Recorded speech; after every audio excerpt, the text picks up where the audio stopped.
Oh, I don't have my webcam set up. It's staring at a wall. Well, you listen, one of these days I'm going to be a lot better at this, but it is not going to be today or tomorrow, for the record, or next week, or probably this year, but, someday, in theory. I also need a light. You know what we're going to do? Everybody's going to get a good shot of my ass. Hold on, I'm going to turn on a light. Here comes the buttocks. Oh, my light is already on. So that's cool. I need to get a list of supplies, some computer upgrades. I also need to get let's see, do I want to move this over this way, right? Need to get a better webcam. Need to get a hard drive, and I need to get... I don't understand why it's always like this. Like I said, one of these days I'll get better at this, but it's definitely... Ah! This should just be a bit every time I go live. Just me trying to get my fucking webcam set up. Alright. Shall we get down to some important shit, people? Let's see. So, listen. The topic of today is population control. Now, that's normally been reserved for like a conspiracy theory, yeah?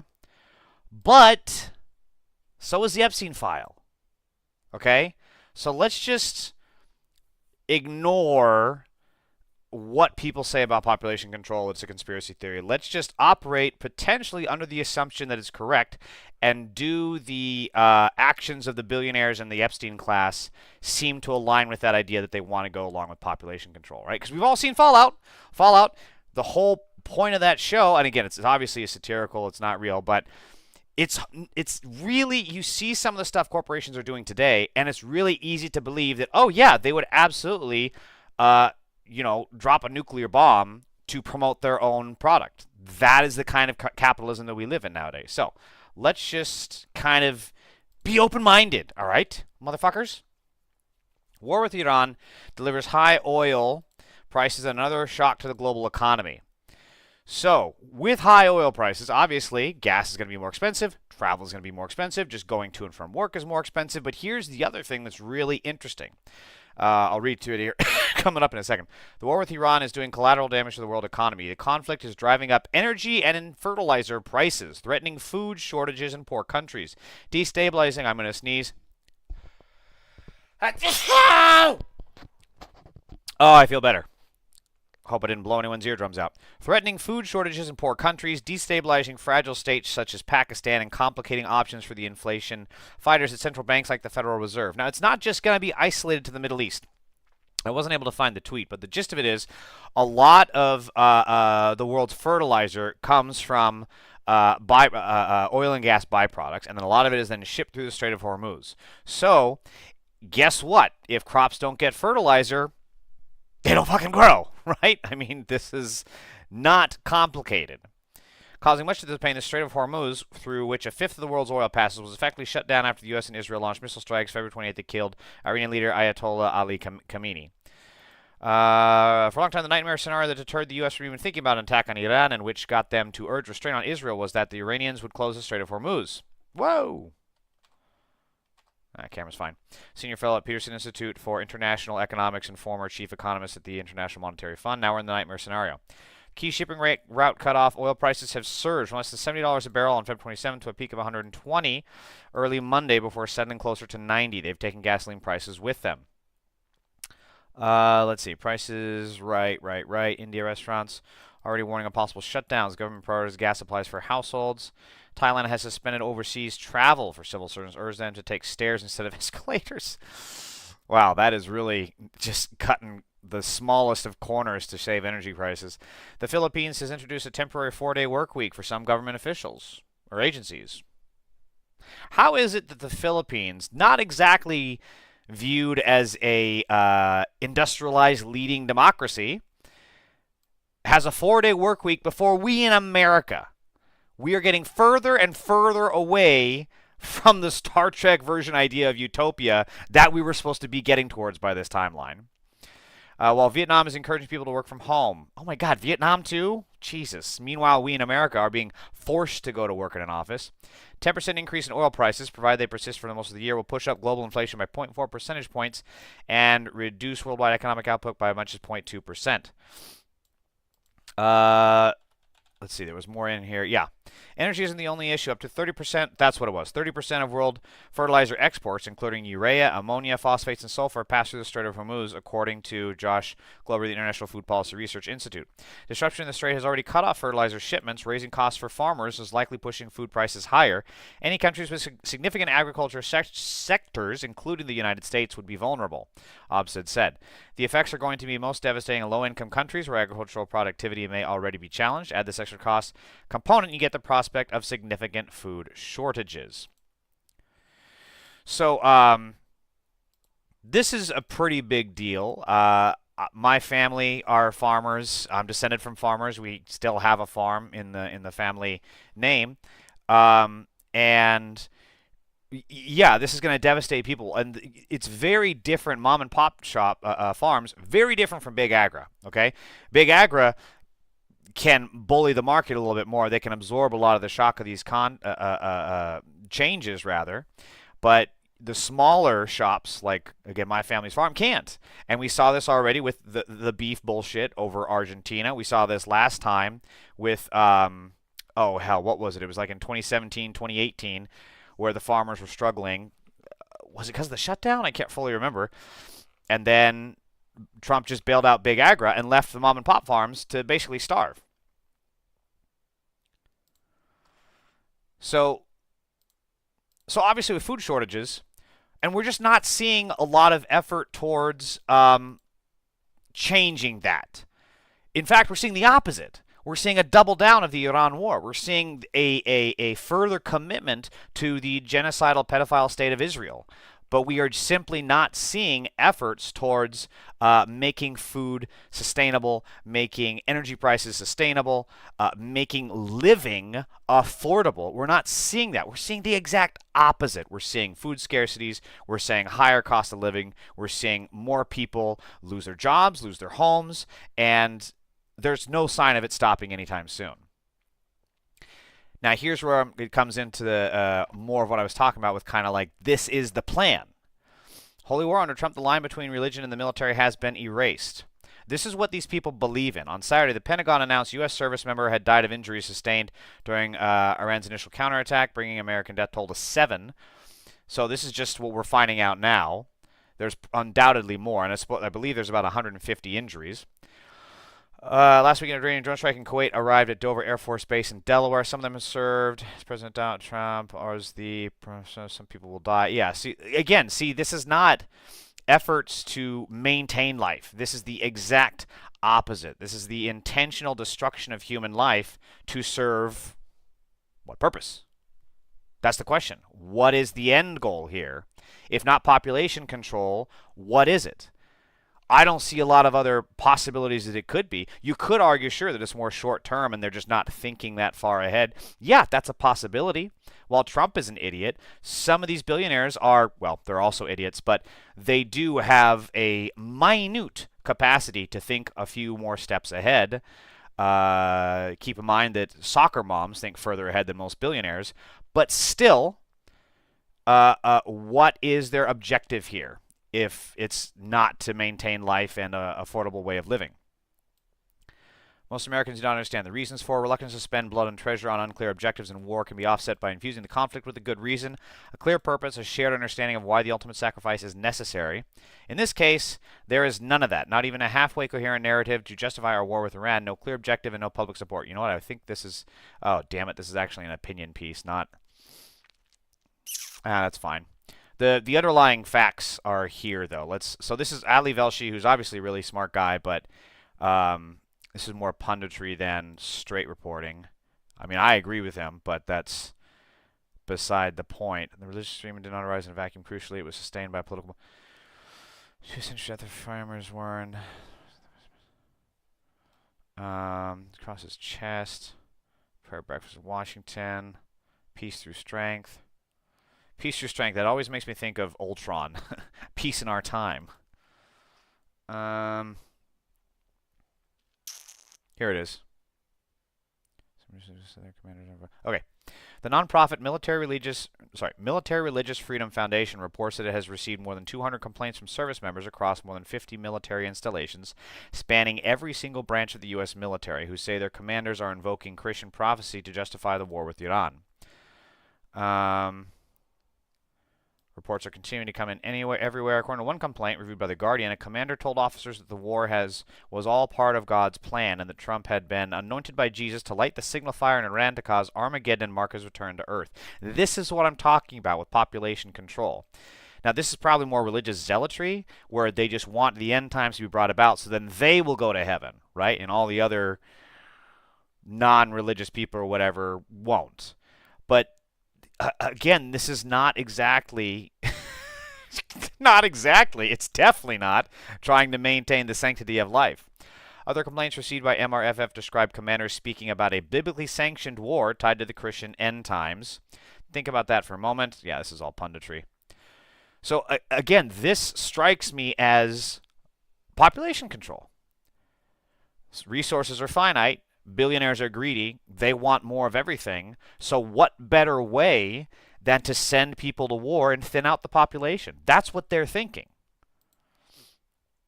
And this is just more reporting on the war with Iran. So they're laying mines now in the Strait of Hormuz, which will make it harder to, of course, ship the oil out of there. And then, of course, we get the fertilizer issues. Then, of course, we get the energy issues, raising the prices. And, I mean, it's a perfect shitstorm from there.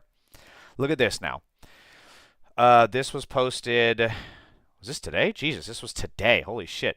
Are now $3.54, up more than 55 cents since before the war in Iran began. Whew. Jesus, we've been at this for what, 2 weeks? And it's already gone up 55 cents? So 2 weeks, 14 days. So that's what, like 5 cents a day almost? Wow, my math is way off on that, I'm sure. This is the highest gas price ever under President Trump, including his first term. It's effectively a $25 per month tax on most households. Look at this. I said this before on a different stream. It's literally like the reverse.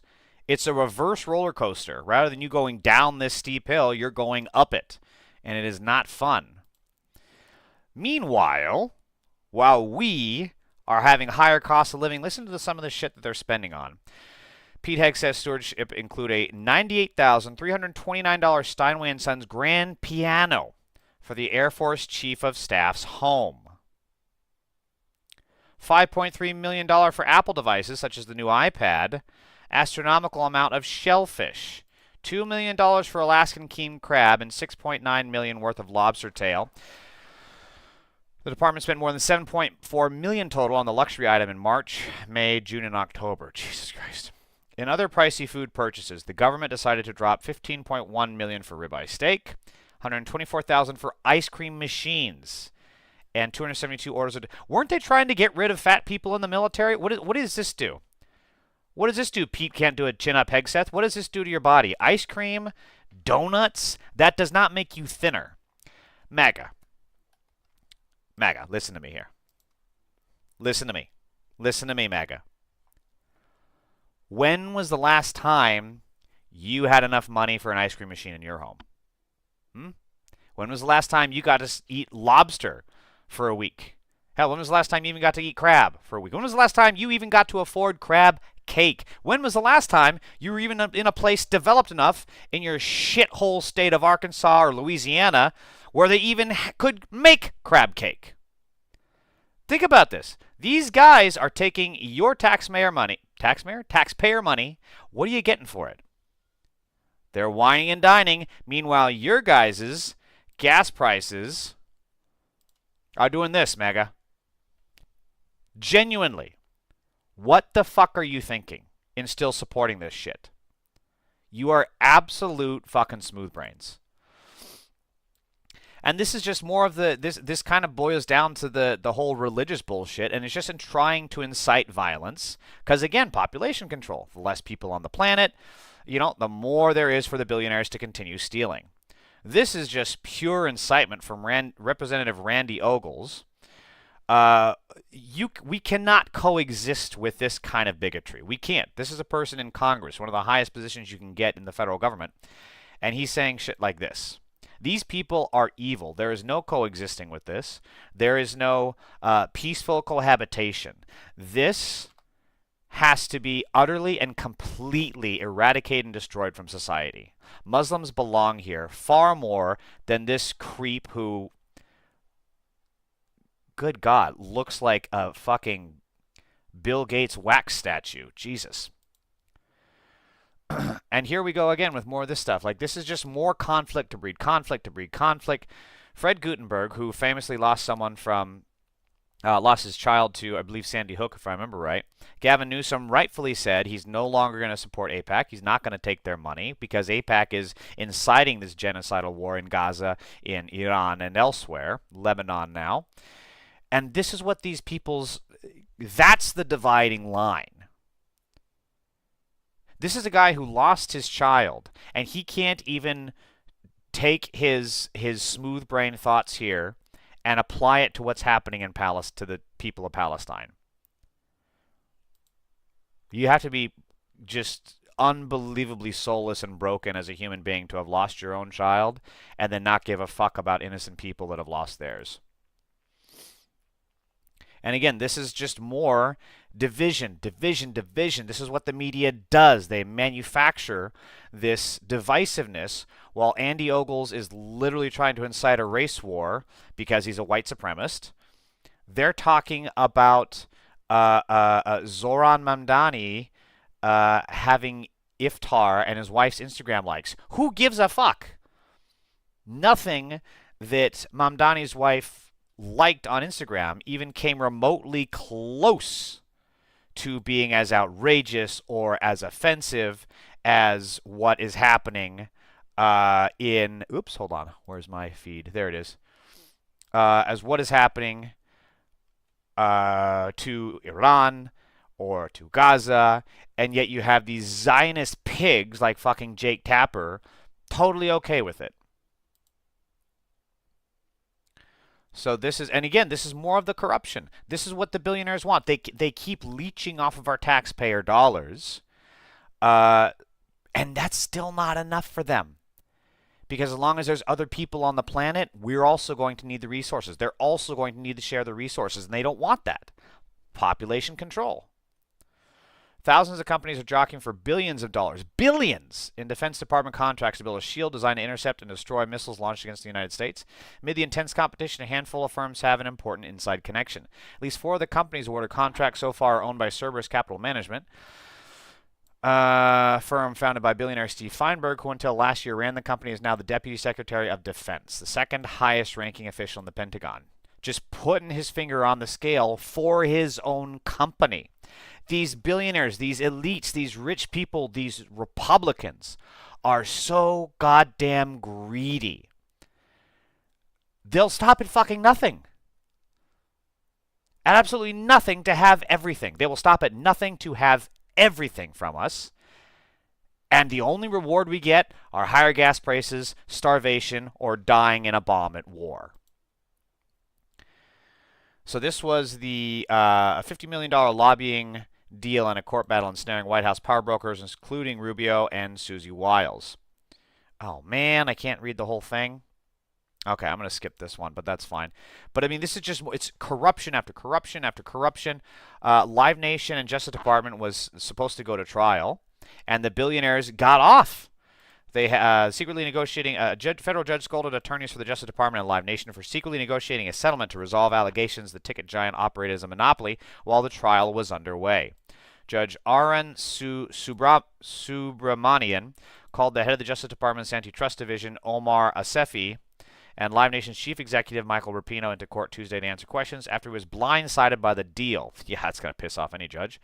On Monday, the Justice Department of Live Nation, which owns Ticketmaster, announced they reached a settlement they said will benefit consumers by giving them more options and lowering prices. This is bullshit. This is bullshit. The only thing that ever lowers prices is when the billionaires are brought to fucking heel and their corporations are either broken up or the billionaires themselves are jailed. This will do nothing. Mark my words. Mark this tweet. What is this? What this tweet? This post. This is today, March 10th. You do a study on the prices of Ticketmaster before this and after this, the prices are not going to go down. It never does. This is just like when the airlines post 9/11 were saying, please, please, let us charge money for baggage fees. It's only temporary. And then, of course, it became permanent. I mean, there is no stopping the billionaire greed. Oh, yeah, this is the one. This is the one that was in the Miami or ProPublica story. Venezuela major trial this month exposing an array of MAGA figures who participated in a sprawling foreign influence network featuring drug traffickers, FBI informants, bribes, money laundering reaching the highest rungs of the Trump admin, including Susie Wiles and Ballard Partners. Venezuelan oil money moved through a network of Washington power broker. Citgo, U.S. oil refinery, $50 million, David Rivera, former U.S. congressman. Of course, this should just be outlawed. Former Congress members should not be able to work for private companies because it has nothing to do with their expertise and everything to do with their connections. Because these people get hired not because they have any expertise in the subject. Again, look at Kushner, look at Donald Trump Jr. There's no experience involved. It is purely for name recognition, and because behind the scenes they can make a few calls and be like, yeah, you know, Matt Gaetz, remember that time we both saw what you did? Well, time to pony up, buddy. Marco Rubio. Pete Sessions, congressman, met about Venezuela lobbying, $5 million subcontract. Yeah, see, this right here is exactly what I'm talking about. They were longtime political allies, so David Rivera just calls up Marco Rubio, says, hey, help me out with this. Alleged kickbacks, Venezuelan oligarch. I mean, it's just corruption after corruption after corruption. So, look, the point here is that we're just not seeing anything sustainable. This kind of corruption within the government is going to collapse civil society. We're not going to have money to look after the people, but the billionaires who are in charge will continue looting the government, leaving us hanging us out to dry. And then this population slowly withers down, which is exactly what the billionaires want. That's my take. Oh, you got to be kidding me. Now these people want to call. Hold that thought.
That's always fun. Jesus.